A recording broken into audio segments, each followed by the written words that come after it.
Hi hello నమస్తే welcome to vlogging with Shiva. ఈరోజు మనం ఈ యొక్క వీడియోలో కాణిపాకంలోనే మనకి తెలియని అతి పురాతనమైన 2 ఆలయాలను అయితే దర్శించబోతున్నాం అన్నమాట. వీటి గురించి తెలుసుకునే ముందు మీకు ఒక చిన్న నోటీస్, అదేంటంటే ఈ వీడియో కొంచెం లెంత్ ఉంటుంది, సో లాస్ట్ వరకు అయితే చూడడానికి ట్రై చేయండి. మీకు తెలియని విషయాలే మనం ఈ వీడియోలో అయితే తెలుసుకోబోతున్నాం. ముందుగా మనమైతే మణికంఠేశ్వర స్వామి వారి ఆలయానికి అయితే వెళ్దాం. దాని తర్వాత వరదరాజ స్వామి వారి ఆలయానికి అయితే వెళ్దాము. ఈ 2 11వ శతాబ్దంలో నిర్మించిన ఆలయాలు అనమాట. 2 కూడా చోళరాజులచే నిర్మించిన ఆలయం. మనము ఆ ఆలయం దగ్గరికి వెళ్ళి ఆ ఆలయం తాలూకా పూర్తి స్థల పురాణాన్ని, నిర్మాణాన్ని పిన్ టు పిన్ అయితే తెలుసుకుందాం. ఓకేనా? వీడియోని అయితే లైక్ చేసి స్టార్ట్ చేయండి. సబ్స్క్రైబ్ చేయని వాళ్ళు మన ఛానల్ని దయచేసి సబ్స్క్రైబ్ చేసుకోండి. ఇప్పుడు మనం డైరెక్ట్ టెంపుల్ దగ్గరికి అయితే అక్కడికి వెళ్ళి కలుసుకుందాం. ఓకేనా? Let's go. ఈ యొక్క మణికంఠేశ్వర స్వామి వారి టెంపుల్ ఎక్కడుందంటే, మనము కాణిపాక వరసిద్ధి వినాయక స్వామి వారిని దర్శించుకొని బయటికి రాగానే మనము రైట్ తీసుకోవాలన్నమాట. రైట్ తీసుకొని కొంచెం దూరం ముందరికి వెళ్ళి లెఫ్ట్ తీసుకోగానే మనకి రైట్ సైడ్లో ఈ యొక్క మణికంఠేశ్వర స్వామి వారి ఆలయం అయితే వస్తుంది. రండి ఇప్పుడు మనం ఆలయం లోపలికైతే వెళ్దాం. ముందుగా ఈ యొక్క మణికంఠేశ్వర స్వామి యొక్క టెంపుల్ టైమింగ్స్ విషయానికి వస్తే, ఈ ఆలయం ప్రతిరోజు ఉదయం 5 నుండి రాత్రి అయితే 9 గంటల వరకు మనకైతే అందుబాటులో అయితే ఉంటుంది. ఓకే, ఇప్పుడు రండి మనం టెంపుల్ లోపలికి వెళ్ళి పూర్తి స్థల పురాణం, నిర్మాణం, చరిత్ర అంతా తెలుసుకుందాం.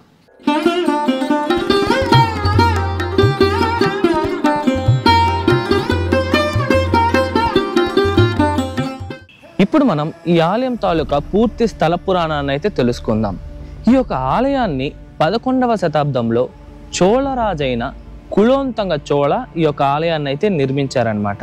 ఇంతకీ ఈ ఆలయాన్ని ఆయన ఎందుకు నిర్మించారంటే, ఆయనకి పట్టిన బ్రహ్మహత్య పాతకాన్ని అయితే పోగొట్టుకోవడం కోసం ఆయన అయితే ఆలయాలను అయితే నిర్మించారనమాట.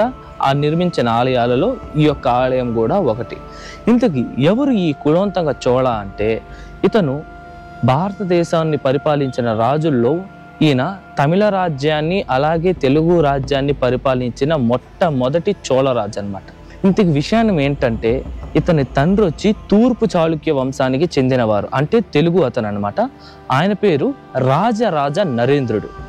ఈ రాజరాజ నరేంద్రుడు అనే రాజు 1022 నుండి 1061 సంవత్సరం వరకు అయితే, ఇప్పుడు మనం ప్రస్తుతం రాజమండ్రి అంటున్నాం కదా, ఈ యొక్క రాజమండ్రిని అయితే పరిపాలించిన రాజు అయితే అతను అనమాట. ఇప్పుడు మనం ఆ కులోత్తుంగ చోళ యొక్క అమ్మగారి గురించి తెలుసుకుంటే, ఆమె పేరు వచ్చి అమ్మంగన్ దేవి. ఈమె తమిళనాడులోని చోళ వంశానికి చెందిన యువరాణి అనమాట. ఆమె వాళ్ళ తండ్రి రాజేంద్ర చోళన్. ఇంతకీ రాజేంద్ర చోళన్ ఎవరో తెలియని వాళ్ళకి చెప్తున్నాను. రాజేంద్ర చోళన్ వచ్చేసి రాజరాజ చోళన్ యొక్క కొడుకు అనమాట. ఓకేనా? అంటే ఈ యొక్క కులోత్తుంగ చోళ, ఈ ఆలయాన్ని నిర్మించిన ఈ కులోత్తుంగ చోళ యొక్క ముత్తాతే రాజరాజ చోళన్. ఈ కులోత్తుంగ చోళ 1025వ సంవత్సరంలో మన ఆంధ్రప్రదేశ్లోని కోనసీమ జిల్లాలోని చెల్లూరులో అయితే జన్మించారనమాట. ఆయన జన్మించి కొంత వయసుకు వచ్చిన తర్వాత ఈ యొక్క తూర్పు చాళుక్య వంశాన్ని, అంటే వాళ్ళ నాన్నగారైన రాజరాజ నరేంద్రుని తర్వాత ఈయన అయితే పరిపాలించారు. అలా ఆయన కొన్ని సంవత్సరాలు పరిపాలించిన తర్వాత తమిళనాడుకి అయితే వెళ్ళిపోతారు. తమిళనాడులోని చోళ వంశాన్ని అయితే పరిపాలించడం మొదలు పెడతారు.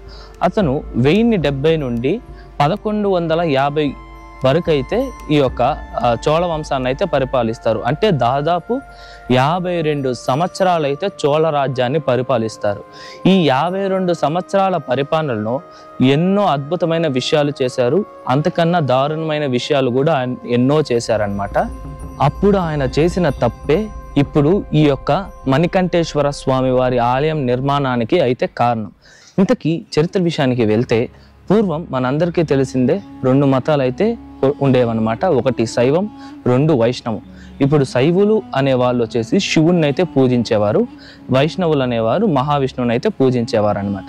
ఈ యొక్క 2 వర్గాలు కొన్ని శతాబ్దాలు ముందు ఉన్నప్పటికీ కూడా 3 నుండి 5వ శతాబ్దం మధ్యలో వీళ్ళ యొక్క ప్రజల యొక్క సంఖ్య అయితే ఎక్కువైందనమాట. ఇప్పుడు వైష్ణవులు ఏమంటారు, శివుడే దేవుడు కాదు, మహావిష్ణువు దేవుడు అంటారు. ఈ యొక్క శైవులు ఏమంటారు, శివుడు దేవుడు, మహావిష్ణు దేవుడు కాదు అని వీళ్ళు అంటారు. ఈ యొక్క 2 వర్గాల మధ్య కొన్ని శతాబ్దాలుగా అయితే యుద్ధాలు జరుగుతూ వచ్చే, ఆ యుద్ధాలు కాస్త మరణాలంత వరకు అయింది. అలా ఆ తోవలోనే ఈ యొక్క కులోత్తుంగ చోళ కూడా ఉండేవారు. ఈ కులోత్తుంగ చోళ ఒక శైవుడు అనమాట. ఇతను శివుణ్ణి అయితే పరమ భక్తితో అయితే పూజించేవారు. కానీ వైష్ణవులు అంటే ఇతనికైతే పడేదైతే కాదనమాట. ఏ వైష్ణవుని చూసినా అతనైతే చంపుతూ వస్తారు. అలాగే తన రాజ్యంలో ఎటువంటి విష్ణు ఆలయాలకి చోటు ఉండకూడదని, ఆ వైష్ణవులైనా సరే శివుణ్ణే పూజించాలని అయితే నిబంధనలు అయితే పెట్టేవారు. ఇలా ఎంతో క్రూరంగా వైష్ణవులను అయితే చూసేవారు అనమాట ఈ యొక్క కులోత్తుంగ చోళ. ఈయన ఎన్నో వైష్ణవాలయాల్ని ధ్వంసం అయితే చేస్తున్నారు. మీరు చిదంబరంకి వెళ్ళినట్టయితే చిదంబరంలో మనకి ఒక మండపం ఉండేది. ఆ మండపం దగ్గర ఏంటంటే శివుడు ఒక పక్క పార్వతీదేవి ఇద్దరు నాట్యం చేస్తూ ఉంటే మహావిష్ణువు అయితే కూర్చొని చూస్తున్న ఒక భంగిమ ఆ ఒక ఆలయంలో ఉంటుంది. ఆయన ఆ ఒక కులోత్తుంగ చోళ ఒక విగ్రహాన్ని చూసి మహావిష్ణువు యొక్క కాళ్ళు స్వామివారికి నేరుగా ఉన్నాయని చెప్పేసి మా శివునికి ఆ ఒక విగ్రహాన్ని అక్కడి నుండి పెకలించి మెట్ల దగ్గర అయితే పెడతారు. ఆ మెట్ల దగ్గర పెట్టి మెట్లు బదులు మహావిష్ణువు మీదుగా అయితే వెళ్ళాలని అయితే ఒక నియమం పెడతారు. అలా వెళ్ళని వాళ్ళందరినీ అయితే చంపేస్తారు. ఒక పెద్దామని కూడా ఆయన తల అయితే తీసేస్తారనమాట. అటువంటి దౌర్జుడు ఈ యొక్క కులోత్తుంగ చోళ.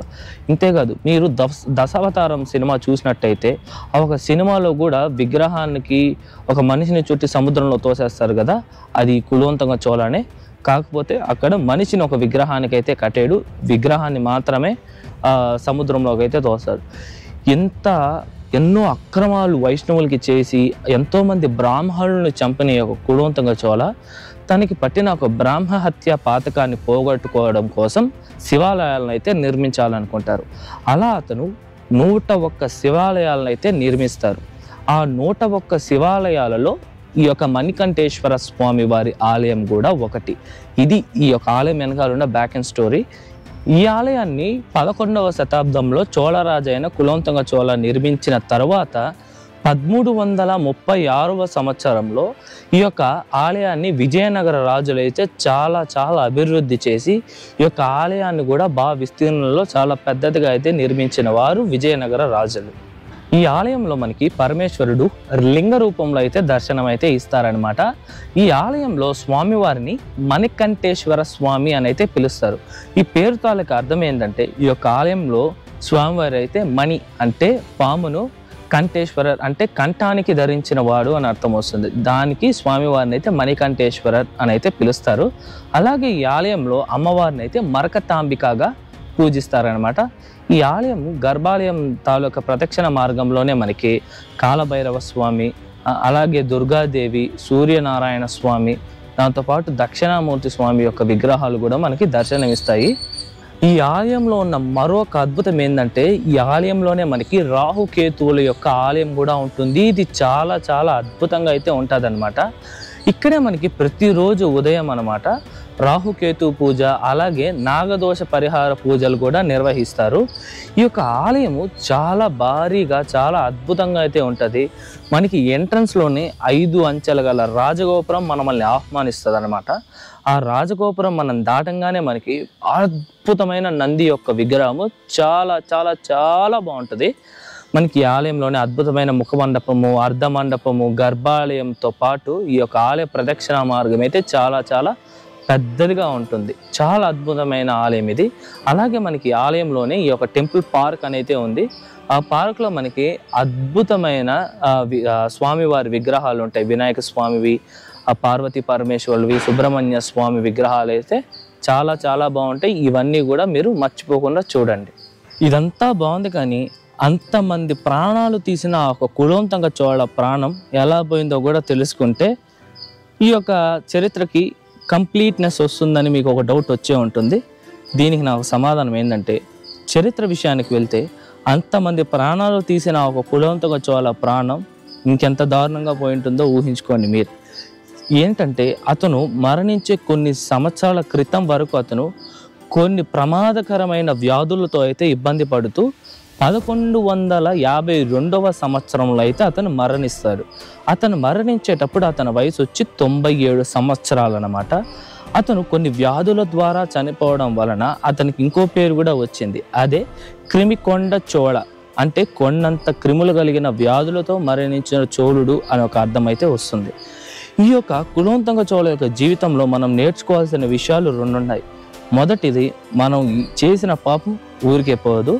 రెండోది, అన్నిటికన్నా ముఖ్యమైనది ఏంటంటే శివుడు అలాగే మహావిష్ణువు ఇద్దరు వేరు కాదు, ఇద్దరు ఒకరే అని.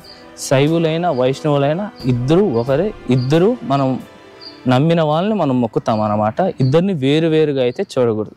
ఇది మనం ఈ యొక్క కులోత్తుంగ చోళ జీవితంలో నేర్చుకోవాల్సిన 2 విషయాలు.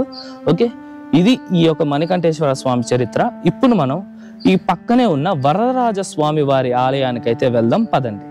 ఈ వరదరాజ స్వామి వారి ఆలయం ఎక్కడుందంటే మన కాణిపాక వరసిద్ధి వినాయక స్వామి వారి కోనేరు ఉంది కదా, ఆ కోనేరుకి నేరుగానే మనకి ఈ యొక్క వరదరాజ స్వామి వారి యొక్క ఆలయం అయితే ఉంటుంది. రండి ఇప్పుడైతే లోపలికి వెళ్దాం.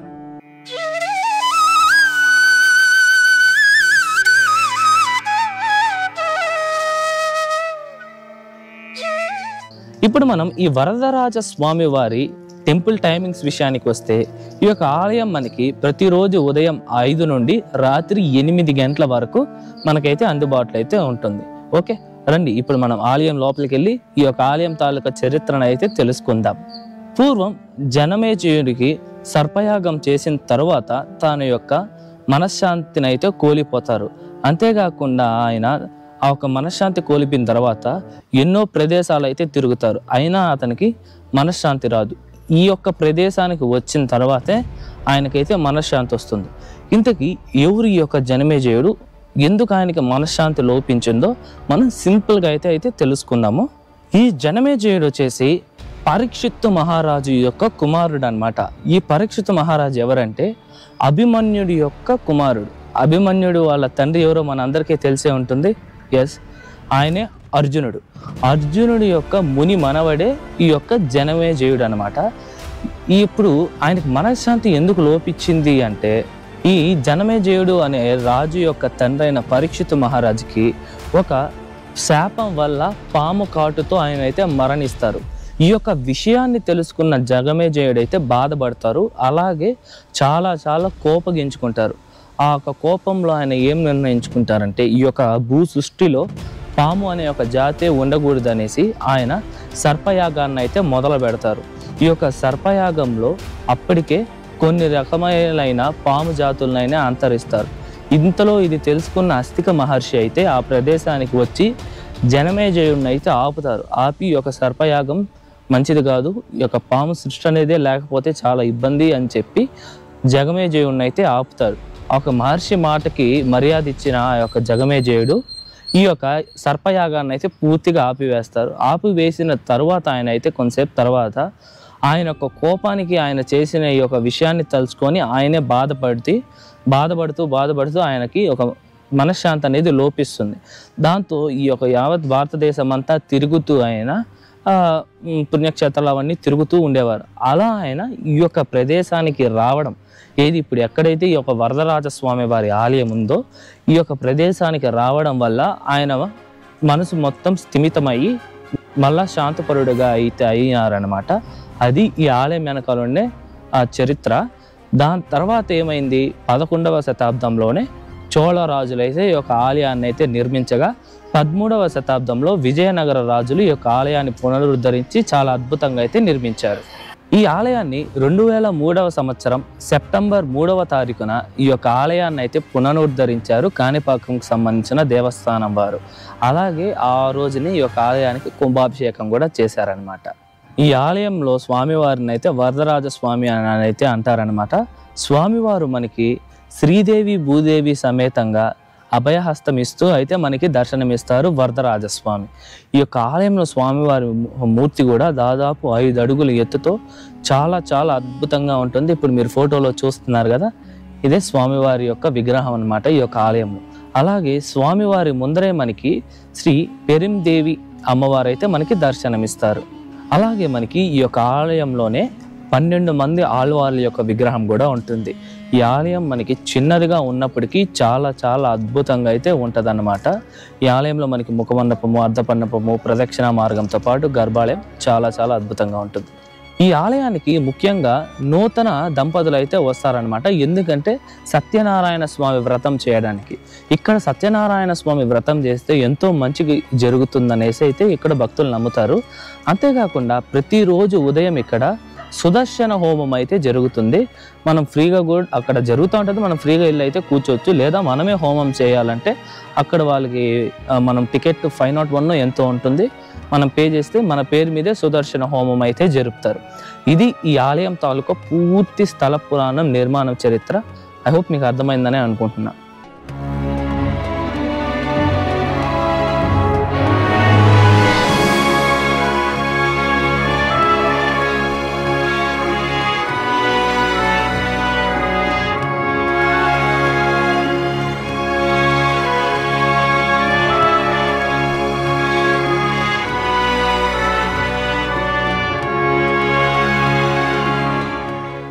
ఇదండి వాళ్ళ వీడియో ఎలా ఉంది, నచ్చిందా? ఐ హోప్ మీకు ఈ మణికంఠేశ్వర స్వామి వారి చరిత్ర, అలాగే ఈ వరదరాజ స్వామి వారి యొక్క ఆలయం చరిత్ర అంతా పూర్తిగా అర్థమైందనే అనుకుంటున్నాను.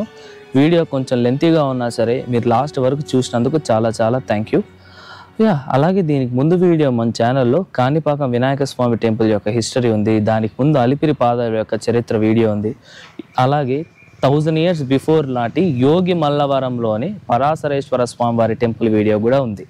ఈ 3 వీడియోస్ లింక్స్ మీకు డిస్క్రిప్షన్లో ఇచ్చాను, చెక్ చేయండి. అలాగే ఎన్నో అద్భుతమైన ఆలయం వీడియోస్ కూడా మన ఛానల్లో ఉన్నాయి, ఒకసారి ఛానల్లో వెళ్ళి చెక్ చేయండి. ఈ వీడియో ఎలా ఉంది, నచ్చిందా? వీడియో నచ్చితే లైక్ చేయండి, ఏమైనా డౌట్స్ ఉంటే కామెంట్ చేయండి, మీ ఫ్రెండ్స్ అండ్ ఫ్యామిలీస్కి అయితే షేర్ చేయండి. మరొక మంచి వీడియోతో మీ ముందరకు వస్తా. అంతవరకు మీ శివవర ప్రసాద్ సైనింగ్ ఆఫ్.